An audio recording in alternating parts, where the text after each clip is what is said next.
Hey, avant de continuer, si vous êtes nouveau, sachez qu'on fait des vidéos sur les statistiques et la programmation. Si vous aimez le contenu, n'hésitez pas à liker et à vous abonner. Ça aide la chaîne à grandir et ça nous encourage beaucoup. On reprend la vidéo.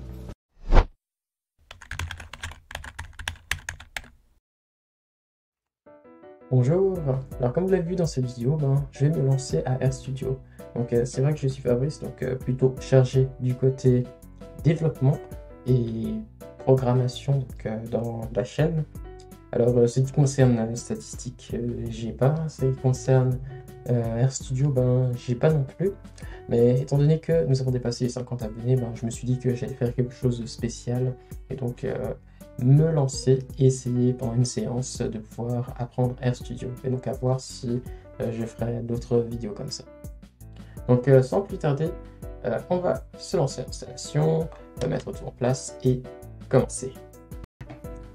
Donc voilà, j'ai pu installer RStudio et j'ai pu le mettre en place, donc j'ai juste démarré. Donc la première chose que je remarque, c'est ce thème couleur vraiment clair, tout blanc justement, qui me brûle un peu les yeux donc en termes de développeur. Donc c'est vrai que je suis vraiment beaucoup trop habitué au thème sombre, au dark theme, mais je vais voir s'il n'y a pas moyen de pouvoir changer ça, parce que j'ai vu dans plein d'autres endroits que c'était possible de le faire, donc pourquoi ça ne serait pas pour moi. Bon, je dois aussi mettre ça en plein écran, comme ça on va pouvoir faire quelques tests dessus et voir ce qu'on a par là. Ok, là cette fois-ci j'ai changé en tout cas ce qui concerne le fond, donc ça je suis juste allé dans Tools, Global Options, ensuite je suis allé dans Appearance, donc pour regarder, donc je me suis pris un petit thème Dracula, donc qui a des couleurs que j'aime bien, avec une taille 16 et donc un Cascadia Lukov Nerdfont, qui est plutôt en font que j'ai pris avec Nerdfont. Et voilà, donc ça c'est à peu près tout. Je peux encore regarder toutes les autres options, donc je ne me suis pas encore mis dans les configurations. Je vais d'abord commencer avec les configurations de base et changer en fait ce qui semblerait ne pas me plaire. Mais étant donné que je suis extrêmement débutant dessus, il y a des chances que je ne touche pas à grand chose. Ah d'ailleurs, ici on peut choisir finalement quelle shell on utilise. Okay, il me propose même que je puisse utiliser des shells. C'est sympa de leur part. D'accord. On va alors ici, on peut explorer un peu ce qui concerne l'interface, parce que comparé à un éditeur classique, il y a pas mal de choses à voir, on dirait. J'ai trouvé un autre moyen de pouvoir aussi augmenter la taille. En fait, on peut zoomer et dézoomer en faisant en fait un contrôle plus et un contrôle moins. Donc ces deux éléments marchent. J'avais vu ça, je crois, quelque part par ici. Oui, voilà. Et donc j'ai retenu les raccourcis. Ah d'ailleurs, le même contrôle avec 0 qui permet de remettre la taille d'origine, qui est un peu petite pour moi. Donc je pense que ça va comme taille. D'accord. Avec ça, en plus, nous avons la distinction entre le terminal et la console. Donc ça, c'est assez marrant, comme ils ont mis et spécifié les choses. C'est vrai que ce que je trouve assez marrant avec les terminals, c'est qu'on peut en fait aussi invoquer la console R. Donc voilà, nous avons aussi R ici.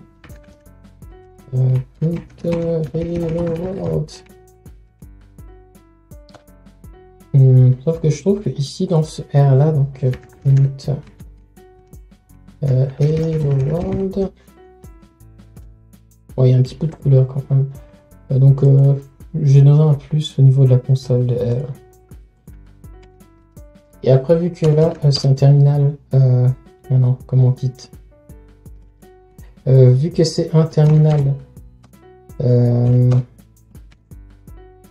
qui utilise en fait mes mêmes configurations que mon terminal classique, en fait je peux même utiliser des outils comme Tmux, je peux changer de session, je peux donc avoir tout ça ici directement connecté, et je peux même utiliser Vim, mon éditeur par défaut, mais comme je l'ai dit, ça c'est prohibé.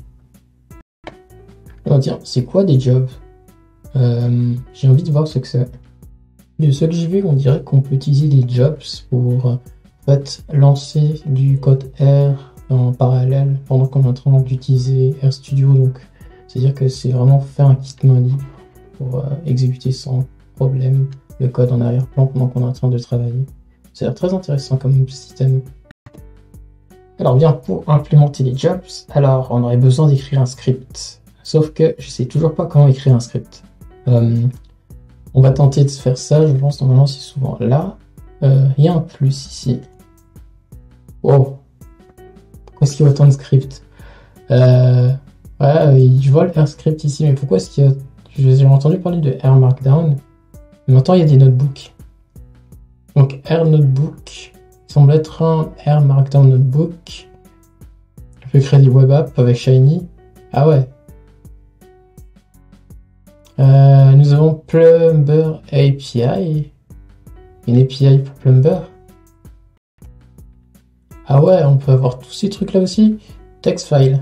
Ah, on dirait que c'est classique. On peut ouvrir un fichier texte classique. C++ file, Python script, SQL script, stand file. Je me demande ce que c'est un stand file. D3 script. Je me demande ce que c'est. D3 script, je vois en JS. Ah, peut-être que c'est quelque chose en rapport avec JavaScript. Ah, donc j'ai pu voir, c'est un outil donc bel et bien de chez JavaScript, D3JS, qui permet en fait de pouvoir visualiser des documents orientés données. Donc c'est-à-dire qu'on peut changer du code en R en Data Driven Document. Je savais pas qu'on pouvait faire ça. Si vous savez ce que c'est ou si vous avez des infos dessus, n'hésitez pas à le mettre en dessous dans la description. Ça m'intéresserait de voir en fait tout ce qu'on peut faire avec. D'accord, alors j'ai vu Monsieur Standfile et on dirait que c'est un type d'interface écrit en C++ pour faire des inférences bayésiennes. Donc ça a l'air assez perché comme chose, donc incroyable. Donc nous avons vraiment tous ces types d'éléments C++, Python, SQL même. Moi je dis que ça manque un peu de Rust. Hein. Alors ici nous avons aussi RSweave. Je me demande ce que c'est RHTML et RDocument. Ça fait vraiment, ça donne vraiment l'impression que c'est le genre d'éléments qui sont en bas de liste parce que voilà, hein, nous avons Shiny pour créer des web applications et là nous avons tout en bas RHTML qui est juste du R mis dans de l'HTML. Qui sait? Mais on se perd. Alors je devais créer un script, donc c'est juste ça. Avec aussi CTRL-SHIFT-N. J'essaierai de retenir le raccourci. Et voilà, on dirait que nous avons pu mettre en place notre premier script. Moi, ça va être intéressant de voir ce qu'on peut faire avec. Alors, ici, je voulais tester de faire tourner un job. Alors, ça va falloir que j'écrive un script qui dure longtemps. Donc, je sais pas s'il y a un script qui permet de faire un time ou un sleep dans le genre. Ah oui, donc ça existe bel et bien ici. Donc, on dirait que on a jusqu'à mettre l'intervalle en secondes. Donc, vu que je ne l'ai pas trouvé directement sur Google Grepper, je laisse revenir en arrière. Ensuite, en fait, j'aurais dû copier le truc. Donc, on va juste prendre ça ici. Et ensuite, R sleep en mode R avec la source, les informations, server scraper answer. Et voilà, donc c'est un petit truc en plus pour la communauté. Je me sens grandi. Alors voilà, j'ai fait un premier script pour essayer. Donc c'est juste un script qui va afficher le Word, attendre 5 secondes, afficher le Word et dire qu'il a terminé de se faire. Donc j'ai pu voir comment on fait pour lancer. Hein. Donc pour lancer une seule ligne, il faut faire CTRL Enter si je ne me trompe pas. Ouais. Et ensuite, pour lancer tout le document, en fait, il faut faire CTRL Alt R. 1, 2, 3, 4, 5. Et 1, 2, 3, 4, 5. Et nous avons fini. Donc, comme vous voyez, je commence à prendre un petit peu la main. Je sais que c'est ridicule, hein, mais c'est déjà un bon début. Donc, je l'ai sauvegardé. Ici donc dans un fichier, dans un dossier temporaire je veux dire, pour simplifier la démarche. Voilà, donc maintenant je pense qu'on va pouvoir runner les jobs. Alors, let's go pour les jobs.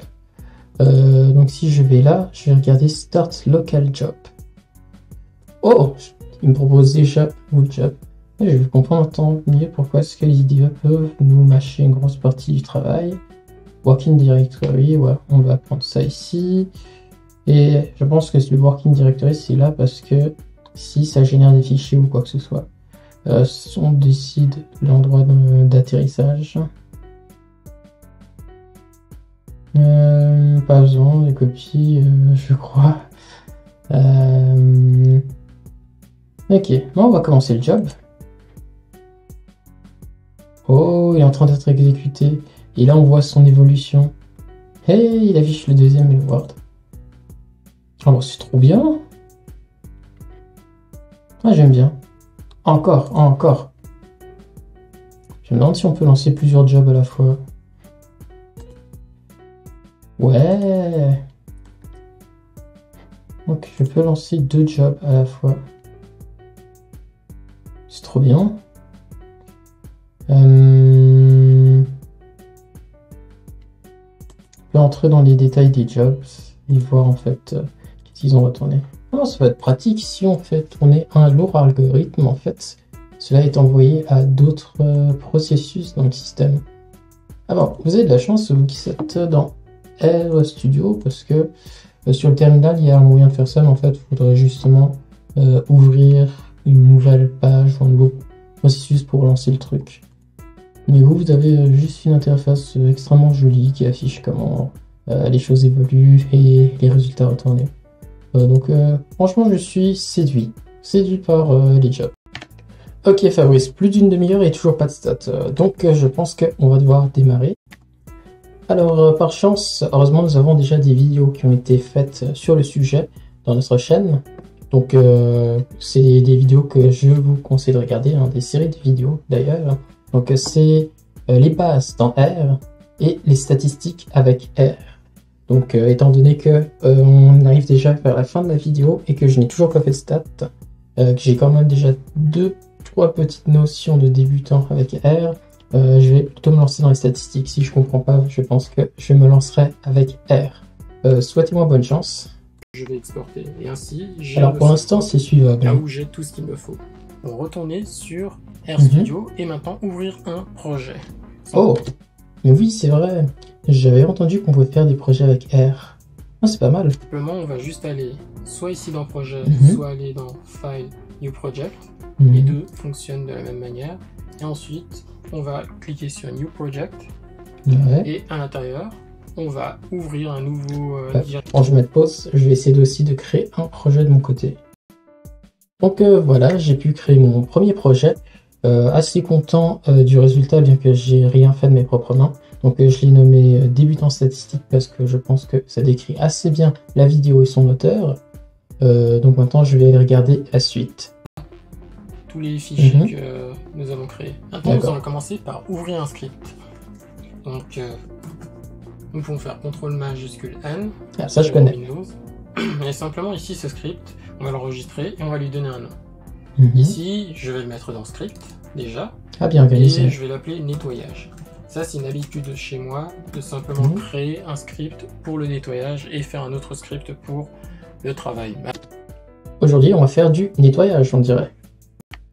Alors donc, je sais pas du tout nettoyer mon code, mais actuellement, là, nous avons déjà quelque chose de bien en termes de données. Donc, j'ai pu importer les données qui R a fait vraiment du travail incroyable. Hein. Donc, j'ai juste d'aller ici, ensuite d'appuyer sur importer les données. Donc, même R a installé les modules nécessaires. Donc, il a appris RCPP, donc qui utilise du C++ avec R, je pense. Donc, vivement la période où il y aura donc du R qui s'utilisera avec du code Rust, parce que je pense qu'ils iraient très bien main dans la main. Et là, on voit que dans l'exécution, donc nous avons ces éléments-là qui ont été faits. Donc sur la vidéo, il faut quand même les garder donc pour cause de traçabilité. Ce que je trouve bizarre, c'est que j'ai perdu mon fichier de code, donc je pense que je vais devoir en ouvrir un autre. Et ensuite prendre toutes ces informations là et enlever ces éléments qui vont pas. Est-ce qu'ici on a du multiple curseur? Ouf, qu'est-ce que j'ai fait? Je vais regarder alors si on a ça. Press, CTRL, ALT, UP, DOWN. Ok, on va tester ça. Donc, CTRL, ALT, UP et DOWN. Ah, parfait. Par contre là, j'ai fait n'importe quoi. Ok, oh, j'aime bien, j'aime bien. J'apprécie justement le pouvoir du multiple curseur. Donc maintenant, je pense que nous avons notre code ici. Oui, c'est vrai que le fichier est un peu kilométrique, mais je pense que ça devrait aller. Donc, voyons voir la suite. Alors, j'ai vu qu'il était aussi possible de renommer une variable dans toutes ces apparitions dans le fichier script. Donc, il suffit juste de faire CTRL-SHIFT-ALT-M. Donc, je pense pour modifier. Ensuite, on fait df0. Vu que dans la vidéo, c'était df0. Et donc voilà, on peut renommer une variable une seule fois et que ça reste logique dans tout le code. J'ai vu ça en tout cas dans RStudio Shortcut and Tips Part 2. Donc je pense bien qu'il y a une Part 1 que j'ai bien évidemment sauté sans m'en rendre compte. Donc je pense que je vais me renseigner aussi davantage sur tous ces éléments-là parce que ça a l'air super intéressant. Et ça pourrait peut-être même améliorer mon expérience avec RStudio. Donc juste pour partager ça. Alors la vidéo que je suis en train de regarder, donc je me le rappelle, je pense que la vidéo que je tourne doit être pas mal longue. Du coup je pense que je vais m'arrêter à là. Donc pour une première expérience avec RStudio. Donc n'hésitez pas à dire ce que vous avez trouvé bizarre, ce que vous n'avez pas aimé, ce que je devrais changer, ce que je devrais peut-être même faire dans les prochaines vidéos, ce que vous avez aimé, ce que vous avez apprécié. Vraiment, votre avis compte pour nous. Et voilà, donc en espérant que ça vous a peut-être plu de voir un contenu qui est un peu différent de ce qu'on fait d'habitude. En effet, nous sommes le groupe WeData, donc nous sommes spécialisés donc, dans les statistiques et la programmation. Et donc pour chacun ou chacune de ces matières, donc c'est proposé par le spécialiste du domaine.